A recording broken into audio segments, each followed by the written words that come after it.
سلسلة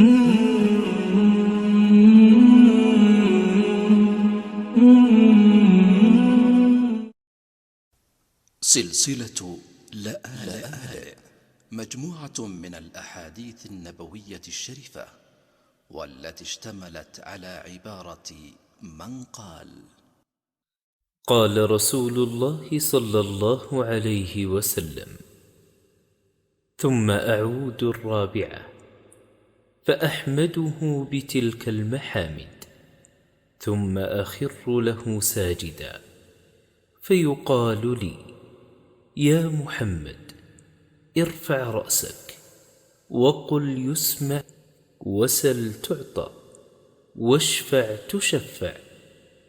فأقول: يا رب، ائذن لي في من قال لا إله إلا الله.